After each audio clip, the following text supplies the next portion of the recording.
Rain lashed against the tinted windows of the limousine, blurring the vibrant lights of the city into a watercolor mess. Inside, Alexander Vance, a man whose name was synonymous with power and wealth, stared out indifferently. His world was one of concrete, glass, and billion-dollar deals. Emotion was a liability, a weakness he had long since purged. The city, his city, was just a chessboard, and he was its undisputed king. But tonight, a different kind of storm was brewing. One that would wash away the foundations of his carefully constructed empire. The car slowed to a crawl in the relentless traffic. Alexander's gaze drifted from the glowing stock market tickers on his tablet to the rain-soaked streets. And then he saw her, a tiny figure huddled in a drenched cardboard box, clutching a worn-out teddy bear. Her hair, plastered to her small face, dripped with rain, and she shivered, not just from the cold, but from a profound loneliness that even Alexander could recognize. He'd seen poverty before, of course, but always from a detached distance. This was different. This felt immediate. "Stop the car," he commanded, his voice sharp. His driver, startled by the unusual order, pulled over to the curb. Alexander never stopped for anything or anyone. He was a man who moved forward, always. But something about the child's desperate solitude pierced through his armor of indifference. Grabbing a large black umbrella, he stepped out of the warmth of the car and into the biting wind and rain. He approached the box slowly, his expensive leather shoes sinking slightly into the soggy pavement. The little girl looked up, her eyes wide and fearful, like a cornered fawn. They were a startling shade of blue, filled with a world of hurt that a child should never know. She couldn't have been more than 5 years old. "Are you all right?" Alexander asked, his voice softer than he intended. He crouched down, holding the umbrella over her, shielding her from the downpour. The little girl didn't answer right away. She just stared at him, her small brow furrowed in concentration, as if trying to place him. Her gaze traveled from his kind eyes to his expensive suit, then back to his face. A flicker of something unreadable crossed her features. Then, in a small, hopeful whisper that was nearly lost in the sound of the storm, she spoke a single word. "Daddy?" The word hit Alexander with the force of a physical blow. Daddy. No one had ever called him that. He was Mr. Vance, Sir, the Shark of Wall Street. He was a son, yes, but a father. The concept was alien. He had no children, no family to speak of beyond the ghosts of his past. Yet, in that moment, as this lost little girl looked at him with such desperate, misplaced hope, a dam inside him broke. The walls he had spent decades building around his heart began to crumble, washed away by the rain and a child's innocent plea. "No, little one," he said gently, his own voice thick with an unfamiliar emotion. "I'm not your daddy, but I can help you find him. What's your name?" The girl's face fell, the brief spark of hope extinguished. "Lily," she whispered, her lip trembling. "I can't find him. He told me to wait here." Alexander's heart, a muscle he thought had atrophied, ached with a sudden, fierce protectiveness. Wait here? In a storm? He scanned the empty, rain-swept street. There was no one. "All right, Lily," he said, making a decision that would alter the course of his life forever. "It's too cold for you to wait out here. You're going to come with me. We'll get you warm and dry, and then we'll figure this out together.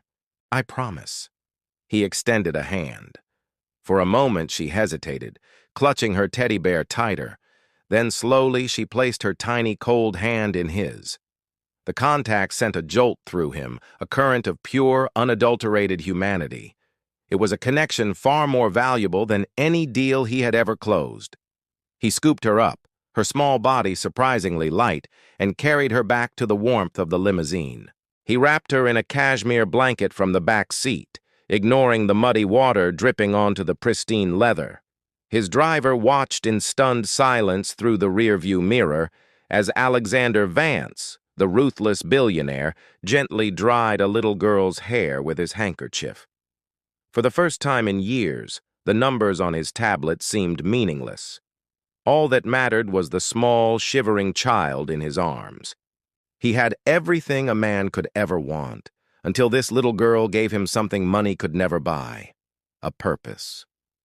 Back at his penthouse, which overlooked the entire city, Alexander had his staff prepare a warm bath and a meal for Lily. As she ate hungrily, a little bit of color returned to her cheeks. She began to talk, her voice still small but filled with the innocent chatter of a child. She told him about her bear, whose name was Barnaby, and about her favorite color, which was yellow, like the sun. She didn't talk about her father, and Alexander didn't press. He just listened, captivated. The silence of his massive home, usually a symbol of his solitary success, was now filled with the sound of her voice, a melody more beautiful than any symphony. He spent the next day making calls, pulling strings, using his immense resources not to acquire another company, but to find a little girl's family. His investigators were the best in the world. They discovered that Lily's mother had passed away a year ago. Her father, a struggling single parent, had been overwhelmed by grief and financial hardship. He hadn't abandoned her intentionally. He had suffered a medical emergency just blocks from where he left her, collapsing and being taken to a hospital, unconscious. When Alexander found him, the man was frail and full of regret, tears streaming down his face as he recounted his desperation. Alexander saw not a failure, but a father who loved his daughter. He assured him that Lily was safe and arranged for the best medical care, promising to cover all the expenses. He wasn't just throwing money at a problem, he was investing in a family. He was investing in hope. The day Lily was reunited with her father was filled with tears of joy. Alexander watched from a distance as she ran into her father's arms, her face alight with pure happiness. A part of him felt a pang of loss. In just a few days, the silent, cavernous spaces of his life had been filled by her presence. But seeing her safe and loved, he felt a deeper, more profound sense of fulfillment than any business victory had ever provided. He hadn't just saved a child from the rain, he had saved a family, and in doing so, he had saved himself. From that day on, Alexander Vance was a changed man. He established a foundation for underprivileged children and single parents, providing them with the resources and support they needed to stay together. His penthouse was no longer just a symbol of his wealth, but a place where Lily and her father were frequent and welcome guests. He became Uncle Alex, a beloved figure in her life. He learned that true wealth wasn't measured in stocks and assets, but in smiles, in laughter, and in the warmth of a child's hug. In the cold rain of a stormy night, a single word, "Daddy," had broken through the walls his fortune had built. It hadn't made him a father, but it had taught him how to love like one. He stopped for a moment of kindness and found the meaning of his entire life. Thank you so much for watching.